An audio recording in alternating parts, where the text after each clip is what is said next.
This is Daily Blast Live. We're talking about what you're talking about. Thrown under the bus. No. Always live. Always real. Always unpredictable. I'm not okay with that. It sounded good when I thought. Log on and join our live conversation. Yes, I don't like that. You're 100% right. DBL starts right now. 3, 2. Welcome to Daily Blast Live. It is Monday, May 20th. We are live, and we're talking about what you're talking about right now. I'm here with Stephanie, Tori, Brandon, and I am Sam. Let's get started. Millions tuned into the Game of Thrones finale, but a lot of fans are furious, plus another major mistake is left on screen.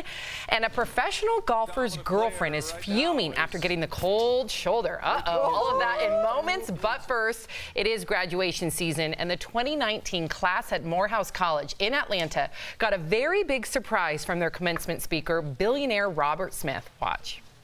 My family is making a grant to eliminate their student loans. We're going to put a little fuel in your bus.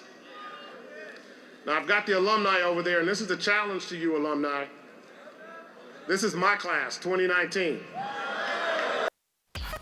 And we have to also give a big DBL shout out to West Point, which graduated the largest class of African-American women ever in its history at 34.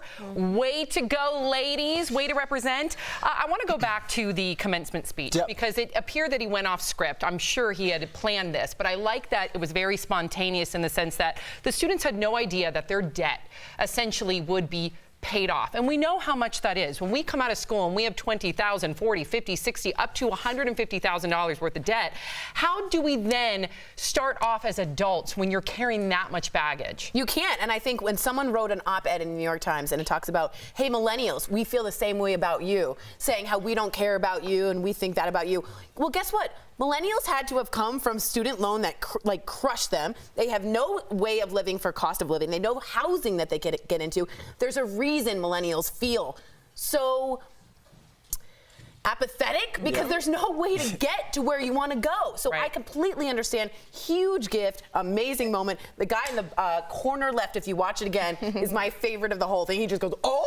And I'm looking at it from a cultural standpoint because, you know, Morehouse is in Atlanta, Georgia, and we know back in the day slaves were denied education. You would be hung, you would be lynched if you were caught with a book. This guy, Robert Smith, is from Denver, and he talks about how he was being bused for two predominantly white schools growing up, and that's where the teachers and what he learned there has changed his trajectory in life. So to be able to pay that forward, and to be able to give those kids, when we're talking about college scams, people paying $500K to get people in school. These kids work their butts off to graduate. But you also brought up equity. We need equity in education. So the fact that people in predominantly wealthier areas or predominantly white areas, let's call it what it is, are getting better education than areas that are predominantly people of color, I think is so important. So we need equity in education across the country. I mean, I think this is amazing what he's done, and obviously he's changed many lives there.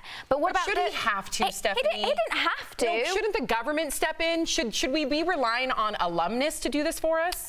Well, no. I think obviously the tuition rate should be lower and people should have more help. And I think as well, like that, the pressure that he then puts on maybe the other alumni that can't do that for their classes, I think that's, you know, would be looked down upon. And I think it's a beautiful sentiment. It's an amazing thing. But what about the kids that have been paying off their tuition as they've been going and working like 5 jobs, like nights and weekends? Retroactive, you know, I hope. So you got the next year's class. Yeah, that's on your bill. But I just think, you know, there are other people out there. Well, what about people that attended that class whose parents were so rich they just paid it off for them? What about the people that can't do that? Don't take it like that, Stephanie. Like, he did it for that class. Other people, he had the alumni step up. They're going to help out as well. That's just a good deed. Let's focus on the positive. Let's push on that. Got it. Chime in, DBL Nation. We love that story. Meghan McCain is striking back right now. Last week, Tonight host John Oliver did not hold back on his show last night, calling out Meghan McCain. Watch. You may be thinking that's the most embarrassing child of a prominent political figure you've ever seen, but let me remind you of the continued existence of Meghan McCain. Oh, no! Oh, no! Oh, I bet her husband's going to get so mad at me now. What on earth is he going to tweet and then delete? I can't wait to find out. This comes on the heels of Meghan's tweet asking if there is any conservative women in media who isn't considered hysterical when presenting their viewpoint, or are passionate women in general always hysterical. Tori. I love John Oliver. I was on John Oliver for about 30 seconds. It made my parents were very proud of me. I totally disagree with him on this one. I also think when you bring up the only reasoning for not liking Meghan McCain is her husband, you're sort of proving the point. If you want to go against Meghan McCain, debate Meghan McCain. Don't say her husband is a lousy guy. Now you're just making her a vision of him. So I think he was in the wrong, and I think women, not just conservative, AOC is called hysterical. Kamala Harris. Kamala Harris is called hysterical. Hillary Clinton was too. Yeah, even though Shirley Chisholm is called hysterical. And when Hillary Clinton would show any sort of passion, she would then be called, I can't even say the word on television. Yeah. So I think the double standard is real. Yeah, I think so. I think it's a very easy way for men to try and put women down, and it's a word that is thrown around way too much in our industry. And I think that for her job is to be passionate. It is to really debate a point of view, which is a very small minority on the panel that she's on. So everyone's entitled to their opinion, and I think that was a really low blow from her. I do too. I agree from him. Yeah, right. weird. I agree. Yeah. Before we get to the next one, I want to circle back. Kimberly Matusik of Viewers. See, we are live. When I was questioning whether or not the commencement speech was spontaneous or not, she said that the speaker, according to what she read, did it right then after talking to the graduates. So it was spontaneous after hearing how many graduates felt debilitated and handicapped because of all that debt. Wow. So thank you for Kimberly for writing in. We appreciate you DBL as Nation. always. Yes. I know. Well, after 8 seasons, it is all over. Millions watched the series finale of Game of Thrones last night, but a lot of fans were left fuming. And a warning to our reviewers, we've got some major spoilers ahead. So here's how it all ended.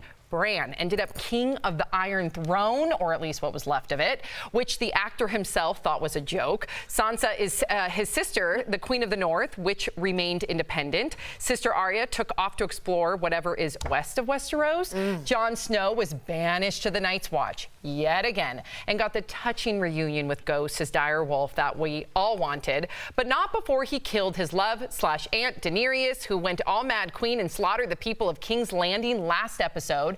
And she made a dramatic exit in the claws of her dragon, who flew off into the distance, but not before he completely melted the Iron Throne. And check this out. Eagle-eyed fans have spotted another mistake in last night's episode. This water bottle was left behind Sam's leg in one scene. This comes on the heels of another major mess up, a to-go coffee cup left on the table of an earlier episode of the show. Did you watch? And you're sleeping, Brandon. They gave up on us. I gave up on them. I didn't finish it. I'm sorry. I came here ready to talk to you about the marvelous Mrs. Maisel. Marvelous Mrs. Maisel. Yeah, my favorite. Okay, good. So you need to come on that ship. I'm whenever okay. you let me. All right. What do you want? What do you want? It's the end of a series. The pacing was actually the best pacing we've seen all of this season. And, you know, I thought the storylines were all tied up. We saw the characters go on to do exactly what they were meant to do. You were okay with Bran? Bran was the only touch that I wasn't happy with. Daenerys, you could see it coming. She needed to die. I agree, but why did Jon have to come back from being dead to alive to go back to the Night's Watch? What was the whole purpose? His whole point is Jon's whole purpose in life is to serve the realm, protect the realm from whether it's. So you seem like you I don't like it. You look as where it's Daenerys. His job is to serve the realm. So you're okay with how it all ended? Yeah, I actually am. Yeah, I don't feel good about it, but I feel like it was expected. Let's read the room, because I know we have a lot of Game of Thrones fans in the room. So if you were happy with how it all ended, clap. Okay. If you were upset, like Tori and Brandon, I think it's more Stephanie. I think you two were the only two clapping. Yeah. It's cool. Not giving Tori any shade, but Tor, have you seen every single episode? I have seen every single episode. Really? Yes, and you caught up in like 2 months. I've seen it from the very beginning. I've seen every single episode. GOT shaming? I was, because I thought she did it. I was under the impression that Tori only just started watching months ago. She feels like you're the hardcore fan. You feel like you're the hardcore fan. I think I am a really hardcore fan, and I was disappointed with the start of the series.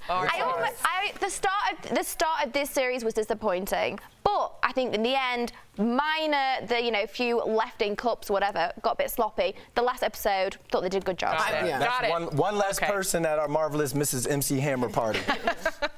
Maisel. That one too. Maisel. All right, pro golfer Brooks Koepka is riding high after his PGA Championship win, but did his extreme focus help him win?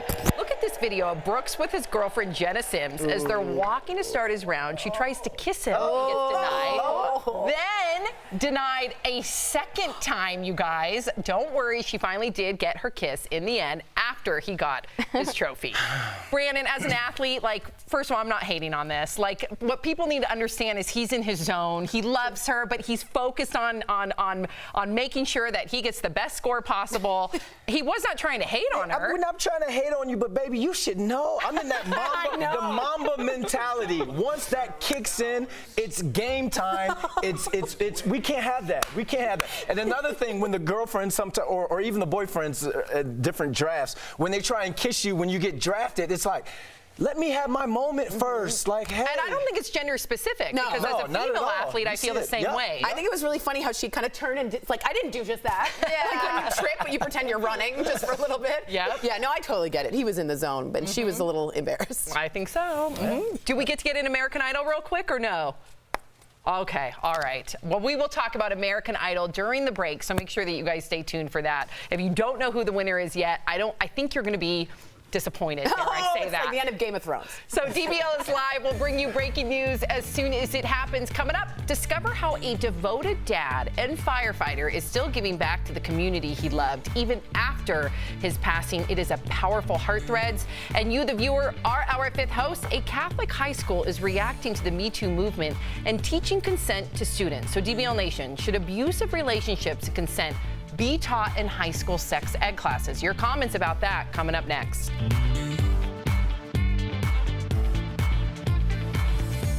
We're giving away a Daytime Emmy gift bag to one lucky member of DBL Nation.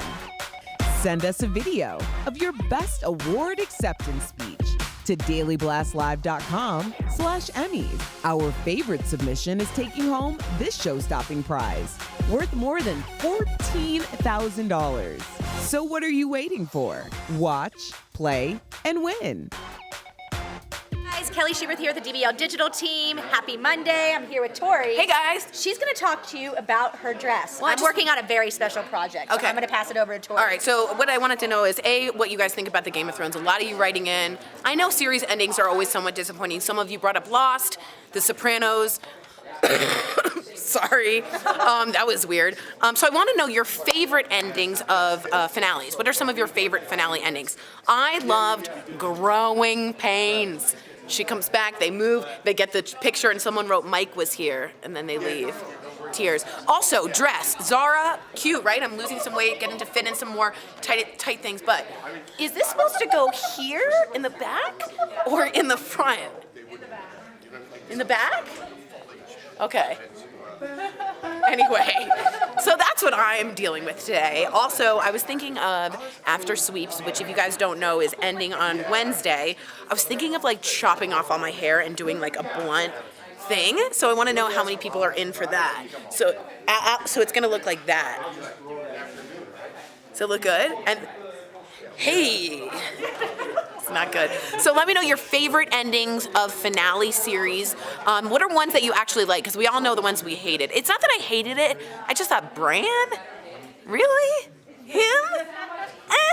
Anywho, I wanted Sansa the whole time at the end. So let me know what you guys thought and if you think this goes in the front or the back. Because I don't know.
Welcome back to DBL. It is time for Fifth Host. When we talk about what you're talking about, students at a Catholic high school in Portland, Oregon are talking more about the birds and bees in their sex education class.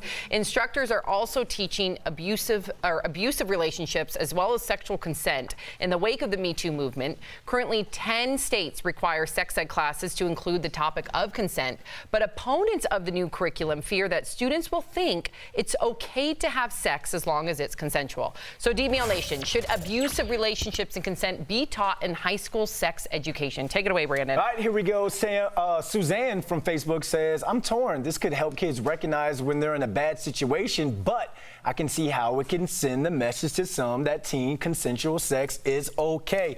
Suzanne, I'm like you. I'm torn in a way, but I'm all about education. Education. Teach these kids about consent. Teach these. Why are you torn, if I can ask you? Because, I mean, it's a thing where it's like, I see what she's saying. Like, you're saying teen consensual sex is okay. You kind of want to push, deter kids away from that in a way. But we've learned that when you teach abstinence and when you don't educate our teens about sex, that they are left with teen pregnancy and abortions, a lot of them. Yeah, I'm all about that. Like, in terms of drugs, everything. Educate these kids on the goods and the bads of everything, because, I mean, they're the future. They're the ones that have to go through these problems. Nancy from Facebook says, of course we should be teaching this to our kids. Schools need to focus more on preparing our kids for the real world, and these concepts are vital for life in high school and after it.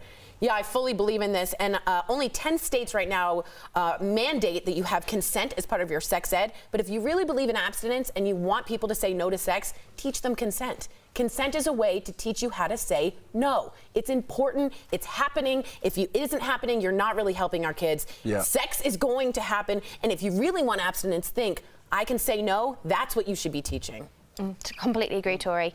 Robert from Facebook says this isn't an issue for the school system to handle. This is a conversation that should happen between parents and their children.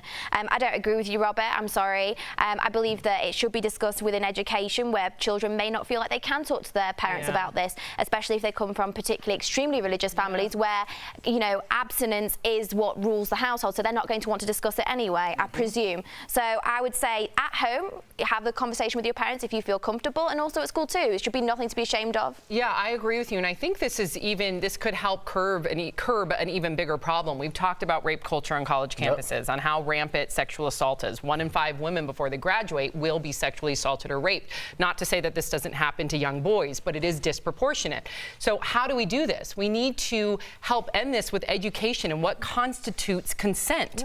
And I think a lot of teens somehow believe that if they are inebriated and they give a yes, that is somehow consensual, when it isn't. You can't be inebriated and give authorized consent. So there's already gray area just by, I think, adults, right? Yeah. Can you imagine how these teens feel? So I think Give them a language to use. Yeah, Yes. and I think there's a way to educate without pushing their decisions. I think you spoke to that quite eloquently, Thank Tori. you. Absolutely. But it's a really good conversation, and we appreciate everything that you guys are continuing to write in.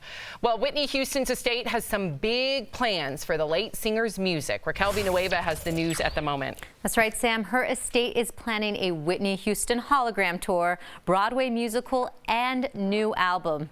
It's been 7 years since her death, and her sister-in-law, Pat Houston, believes it's time to reintroduce Whitney to the world. The album in the works will feature unreleased tracks, and the hologram tour will include her original band and backup singers. But these kind of tours can be tricky.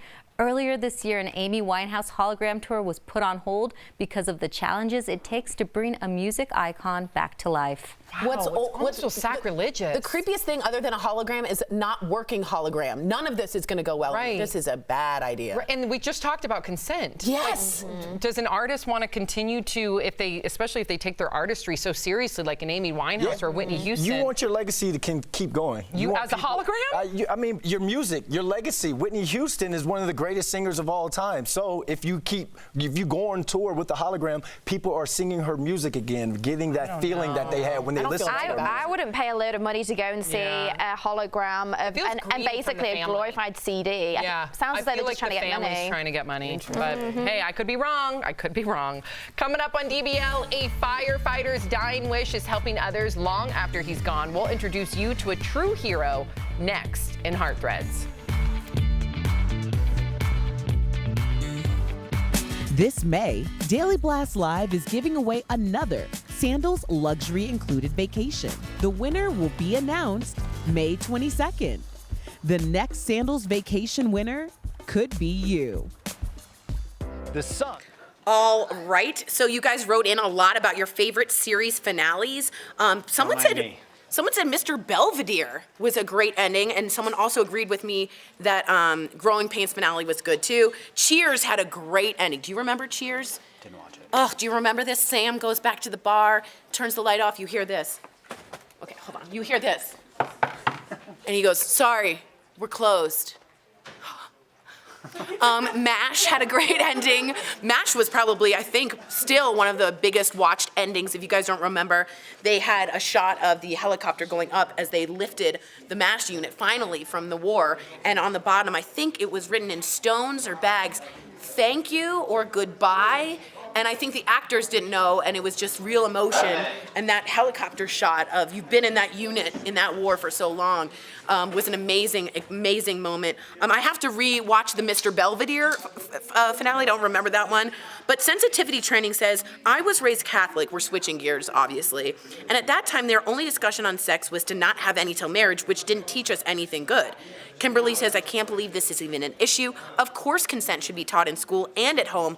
Not teaching kids about sex and sexual protection is way more dangerous. And again, I'm for someone who's very open about sexual education, but my point is if you're not, and you want kids to say no to sex, teach them how. Teach them how. And that way to do that is teaching consent. So that if I'm a shy person and I don't know how to say no, here's a sentence in which someone taught me and my classmates around me, I can now have this language to say no. That's a really important strength to have as a woman and a man. So it's important in my opinion. But let me know if you disagree. Love to hear from you. Brandy, chop your hair off. We'll do it together. Okay.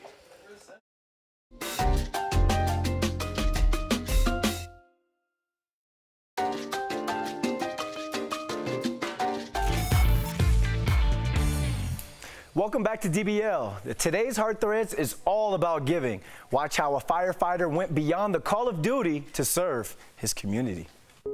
A Colorado firefighter dedicated to helping his community continued to give even after losing his fight with a brain tumor. More than anything else, he loved helping people. Cody Mooney, a father of 4 with a 5th on the way, loved everything about Colorado. One of the reasons he came is because he wanted all of his children to have Colorado on their birth certificates. He also loved helping others. But the discovery of the tumor put that in jeopardy. Cody still found a way to keep giving as an organ donor. He's going to continue to give and serve through the organ donation. As Cody was taken for his final act of service, firefighters, doctors, and nurses lined the halls to honor him. As we walk by and the salutes and just honoring his gift, that's my son. That's what makes me proud.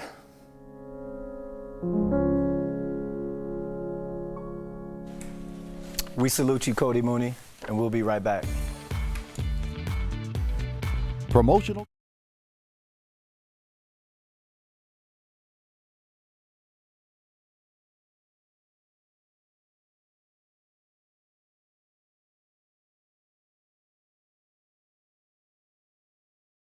You're live right now? Yes, we are. Okay, hey DBL Nation, I'm pulling this up so you can see this behind me.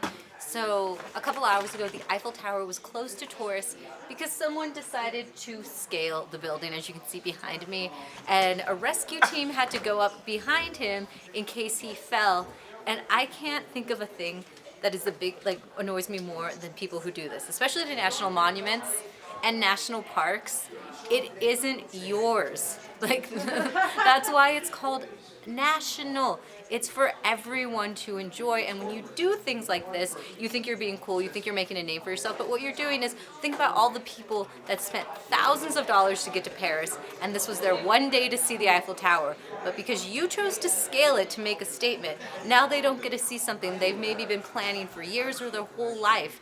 And I also hate when people go to national monuments and sketch their names onto rocks or sketch their names onto it. It's about respecting things. It's all about understanding that this isn't your property, that it's not all about you, And I know the situation has just ended. We don't know quite the resolution yet. I'm sure he's going to be okay, but think about the rescuers too that have to go and watch out for this guy and possibly get themselves hurt trying to climb it. It is about 81 stories tall, so it's no easy feat. Someone has done this before. They actually went up the tower and dodged all security cameras. And for what? A little notoriety? Like, DBL Nation, I want to know what you think of it. Do you think this is something cool to do? Or are you with me that it's just rude and you're not thinking about everyone else, just yourself? I got to know what you think about this. And I will talk to you next break. See ya.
American Idol crowned its newest winner last night. It all came down to the final three, Alejandro, Madison, and Lane. But spoiler alert, the winner surprised a lot of people, including myself. Watch.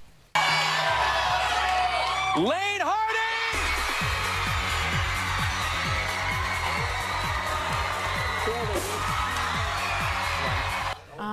I was so upset because Alejandro is clearly, in my opinion, the better performer, the better singer, but I think, you know, the teeny boppers out there voted Lane. But I like that Alejandro played his own music. Yes. I mean, there was a whole story. In my opinion, he was the more talented one, and I think the judges felt the same way because you could just see that they were almost like, oh.